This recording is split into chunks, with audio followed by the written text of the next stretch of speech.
Alors oui, tout à fait, parce qu'on a choisi un profil de sortie CMJN, c'est un PDF CMJN. Il y a eu une conversion des images RVB à la sortie. Alors, est-ce que je l'ai enregistré ici? Oui, c'est bien celui-là. C'est bien celui-là, couverture gris image, 15h36, il est 15h37, c'est donc ça.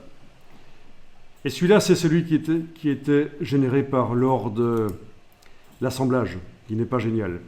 C'est vraiment celui-là le bon, 09 en plus. Document 09, c'est bon. Alors j'ouvre, et alors vous avez les couleurs qui éventuellement, surtout pour un papier uncoated, non couché, les couleurs qui sont éventuellement ternies, si elles étaient vives, elles sont ramenées dans la gamme imprimable. Vous avez différentes choses. Vous avez ceci. Vous voyez ce que c'est? Tout le monde a reconnu l'oiseau. C'est une hirondelle. Non, sérieusement, ça s'appelle une hirondelle. Vous avez la gamme couleur, mais généralement l'imprimeur ne va pas apprécier ce truc. Il va vous demander donc d'en mettre une spéciale sur le côté. La gamme des gris. À quoi ça sert? L'imprimeur, quand il sort les premières pages, il va mettre ça sur mettre la page sur un éclairage normalisé et il va les mesurer avec un densitomètre. Donc ça ne mesure pas la couleur, mais ça mesure l'intensité lumineuse. Bon, j'ai juste tapé ici vérification qualité chez l'imprimeur et vous avez chez l'imprimeur donc la vérification de la qualité. Voilà, ça se passe comme ça.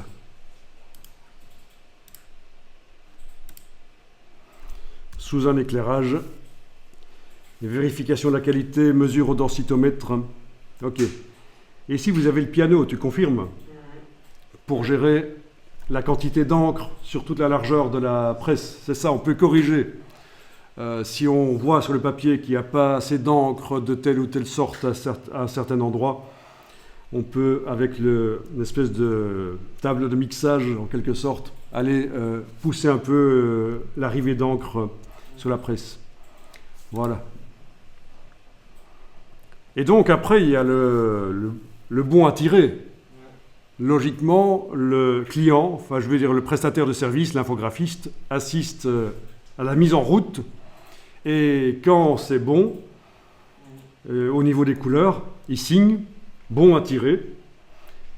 Et donc, si jamais on conteste après que ce n'était pas les bonnes couleurs, il y a le document qui prouve que vous étiez d'accord à ce moment-là. Voilà. Intéressant. Donc, il faut aller voir ça. Et vous pouvez demander à un imprimeur, à une grosse boîte d'imprimerie, d'aller visiter. Et ils vont vous accueillir sans problème pour que vous puissiez voir. D'accord? Alors ici, j'ai tapé impression offset grand tirage. Donc, il y a l'impression en feuille à feuille. C'est le cas ici. Les feuilles sont prédécoupées. Et puis, il y a l'impression offset avec un rouleau en continu. OK? Et comment vérifier, comment sortir une feuille et vérifier que c'est correct au niveau des encres? En fait, sur le bord de la feuille, vous avez les gammes couleurs qui défilent à une vitesse dingue. Il y a un stroboscope qui fige en fait la chose. Vous voyez le principe du stroboscope. Et grâce au stroboscope qui permet donc de vérifier, malgré que c'est en mouvement, on peut vérifier la densité des couleurs à ce moment-là.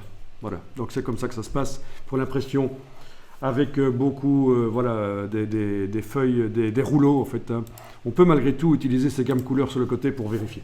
Alors qu'est-ce qu'on a d'autre? On a les traits de coupe. Voilà. Si on avait demandé des traits de fond perdu, vous auriez des traits ici mais qui ne servent pas à grand chose. Mais en tout cas, on a les traits de coupe et les 3 mm en plus donc de bord perdu. Il y a les informations sur le document en bas.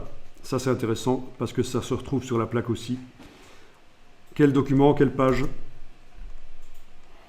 Voilà, vous avez donc exporté un document pour l'imprimeur, une seule page ici, mais il y a tout ce qu'il faut.